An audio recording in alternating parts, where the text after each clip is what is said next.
Summertime is almost here as I'm recording this episode, and I have a question for you. What if summer is when your homeschool matures? Not because you're doing more, not because you've found the perfect curriculum or have it all figured out, but because everyone finally has some space to breathe.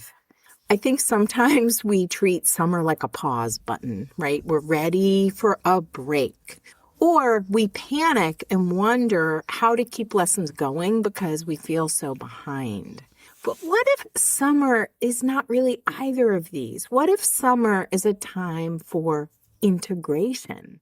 A season when all the stories, lessons, struggles, rhythms, and experiences of the homeschool year begin to settle more deeply into your children and into you.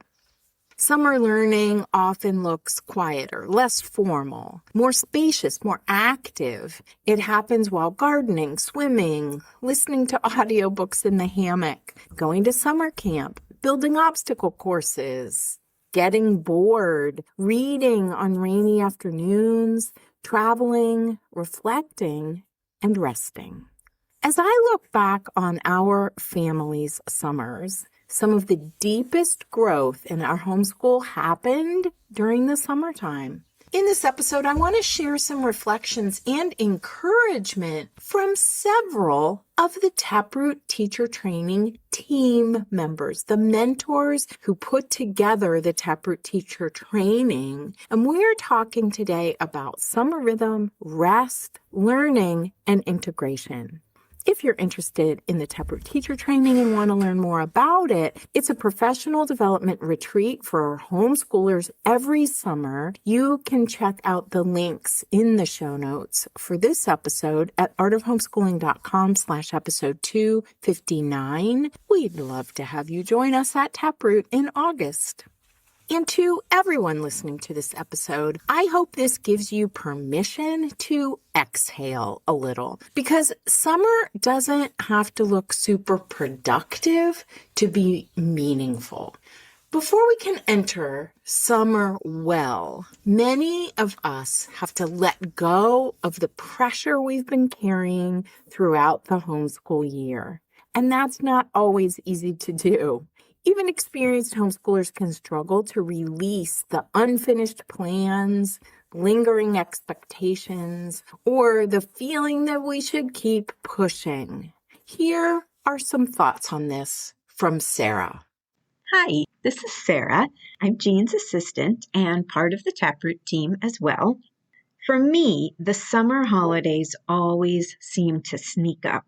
And if you're getting ready to take a break from your homeschool lessons for the summer, like we are, I think the most important thing is to allow yourself to let go. Let go of unfinished lessons or main lesson blocks. Let go of plans that fell to the wayside. Let go of field trips that didn't happen or art projects that you didn't get to. It can feel hard. But even experienced homeschoolers have to work through this. And really, it's a sign that your homeschooling is vibrant and inspired.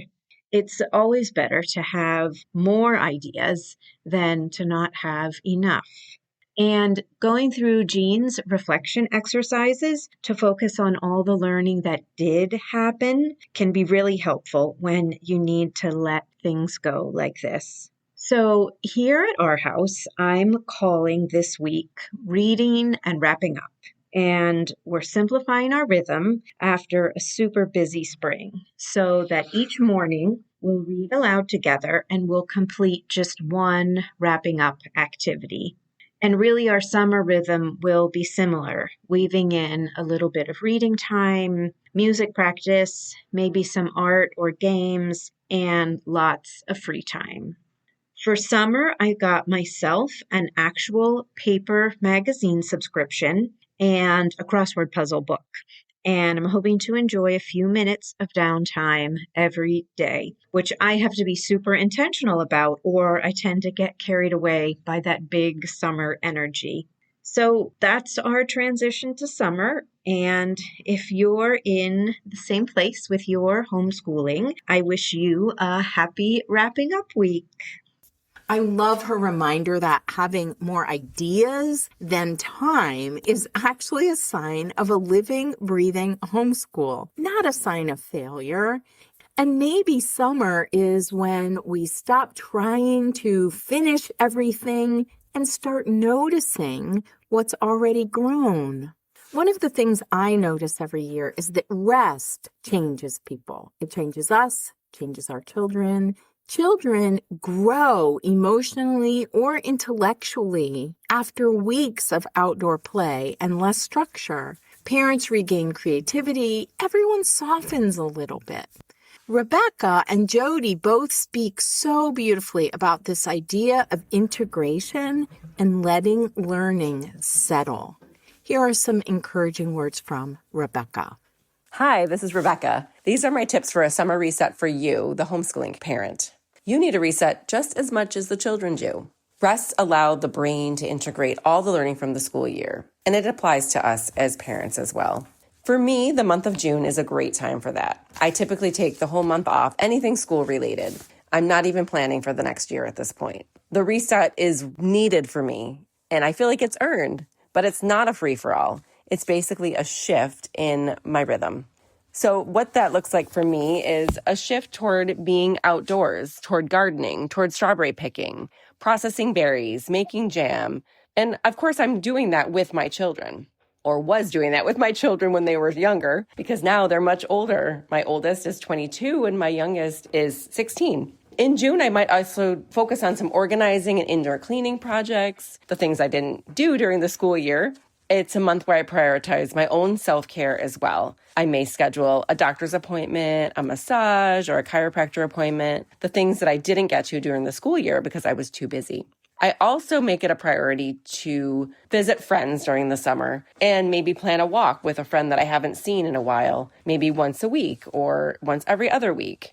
And I really cherish those times with my friends to catch up and to just share life with. Then as the summer progresses, by July, that's kind of when I start to itch toward looking ahead again, and I'll start looking at potential subjects I may cover in the upcoming year.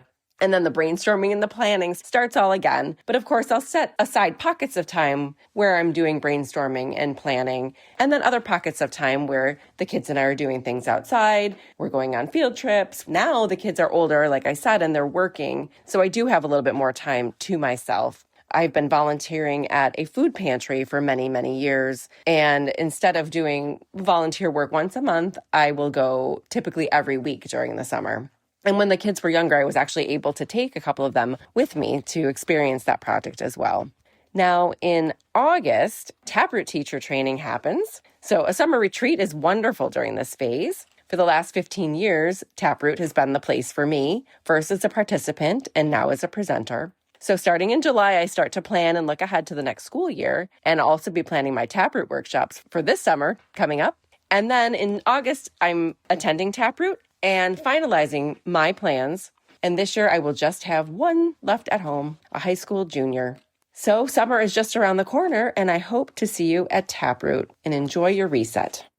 And along with that reset for ourselves as parents comes something else, spaciousness. Here's Jody's advice.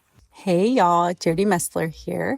One thing I've noticed after 30 years of teaching music and working with kids and families in the summer is that we don't necessarily stop. We can actually use this season as a time of integration. So what that means is during the school year, the kids are, taking things in, information. They have loaded schedules, they have expectations and activities, lots of emotions. But summer can be a time when you let all that stuff just settle deeper into who they are. And even though I was primarily a private music teacher and not a long-term homeschooling mom, I always loved some of the Waldorf-Inspired ideas around rhythm. And this is a great time to set up a new rhythm for your summer. A slower, restful spaciousness during the summer is what I like to have happen, because we do need to get bored and we need a new creativity to come out of that and let our nervous systems slow down and just take in this beauty of the summer. And that would include rainy days as well, which I really love. Rain and water, and it's just restful. To me, summer should be restful. And in the rest, you let all that stuff season from the year. And when we're resting, we can ask questions like, what brought joy this year? What felt draining? What new interests are arising? And what can I add to our family rhythm in the summer? And sometimes these answers don't come through planning. They come while we're swimming, or we're gardening, or we're biking, or we're playing music on the porch, or taking walks, or just simply sitting outside in the evening by a fire. As a music teacher, I've always seen a lot of growth when we rest. Because it's when you rest and come back, it's like you're even better. Especially with all the music that I teach, they didn't even practice, and they'll come back and they'll sound like they practiced a lot. And it's really wild. It's like they practiced in their head, and it's sleeping. But when it comes back even better. So I think summer can be less about trying to keep up with all the things, but more about becoming. This is just a beautiful season for you guys. Take it easy, relax, enjoy, create, bring your family together and during these beautiful times, and don't rush. All right, I hope that's helpful. This phrase really stays with me. It's less about keeping up and more about becoming. That feels like summertime to me. We're not abandoning learning, but rather trusting that growth is still happening underneath the surface. Here are some thoughts on what summer can look like. In our family, summertime looked very different from the more formal homeschool year. We still had a rhythm, but it was way simpler. It was gentler, lighter, and more seasonal.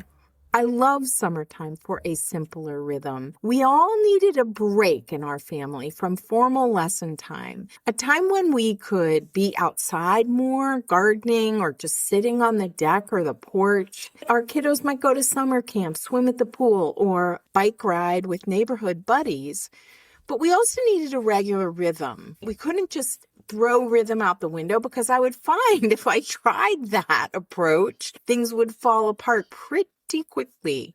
So we would have special days for different types of activities during the summer, such as going to the library on Mondays, having a park day with friends on Fridays, and go to the pool in the afternoons on the other days.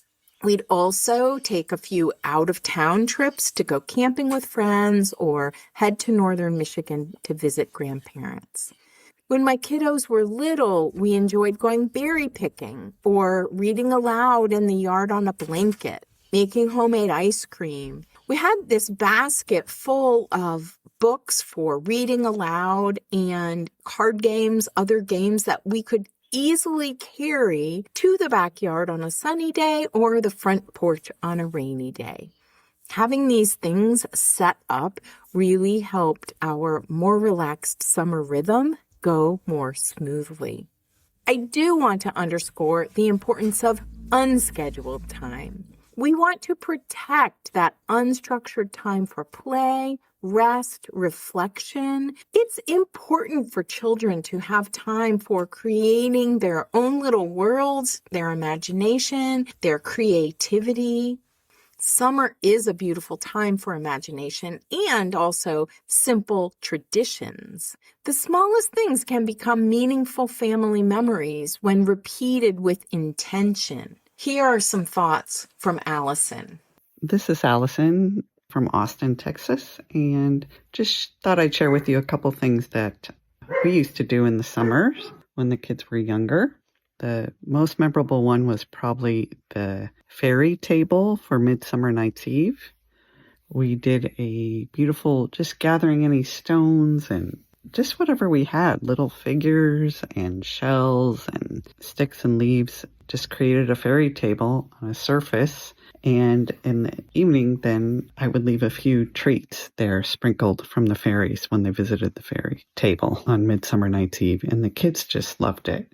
A little bit on that fairy houses. We also had the fairy houses video from the library, and we would build fairy houses out in the yard.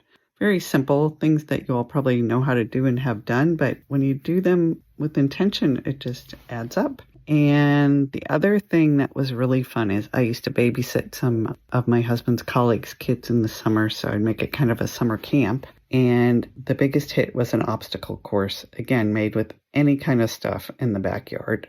We'd change it almost every day, and they loved to build it and do it and turn it into a game. And it was so simple and so fun. And then another tip I got from a friend in Texas, because it's hot, was to just get those simple plastic splash pools and sit with your feet in them and put a hat on and have a popsicle. And that was always fun to do too. And again, so simple and cost virtually nothing. So enjoy your summer, and I look forward to seeing you all in Taproot in August. Bye-bye.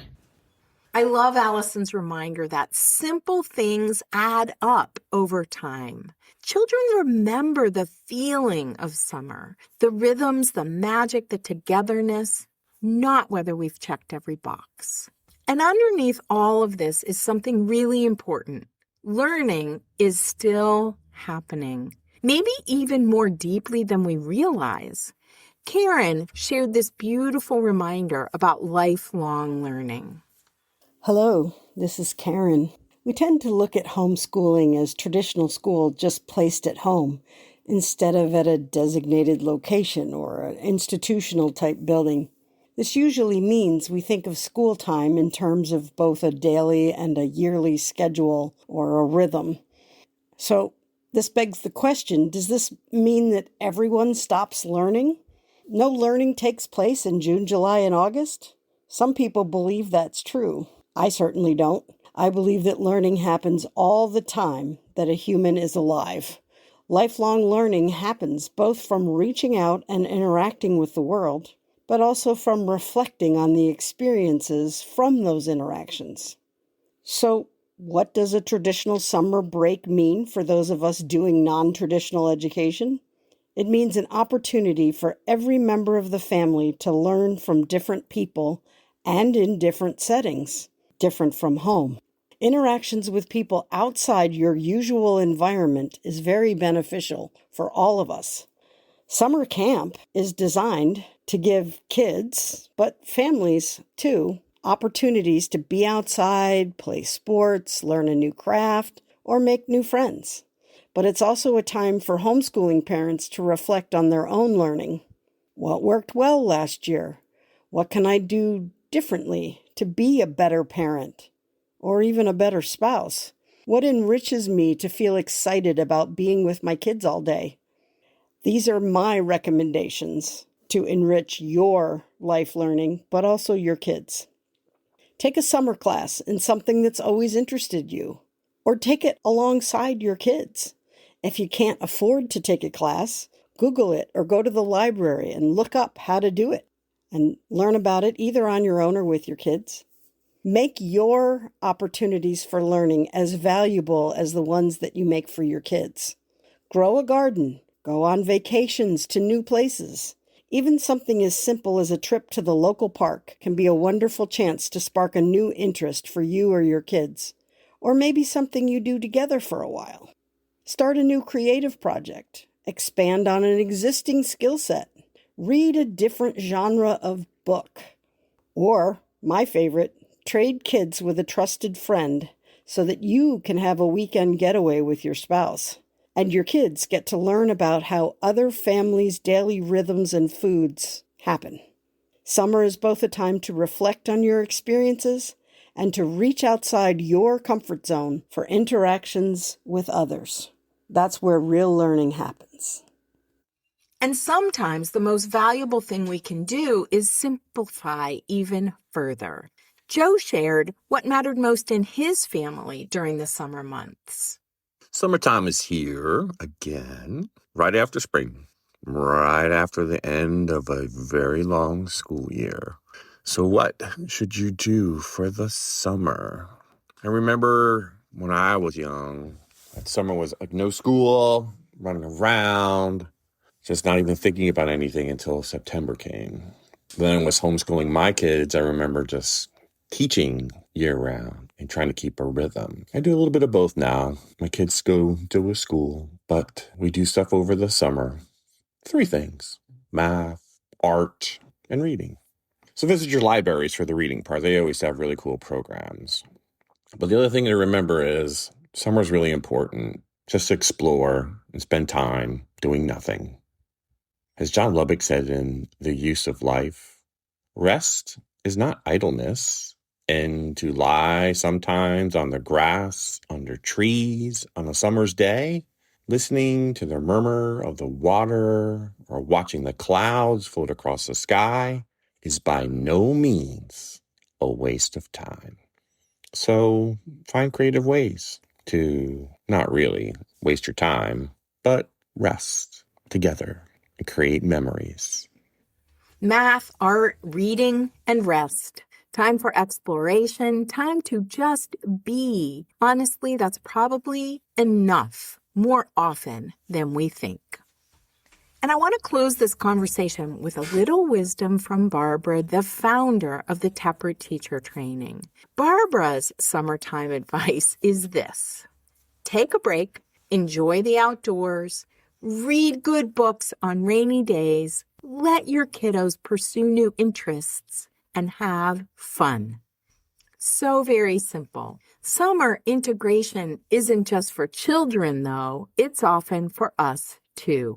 As homeschooling parents, we need time to reflect, to reconnect with our creativity, to experience learning ourselves, and to remember why we chose this homeschooling path in the first place.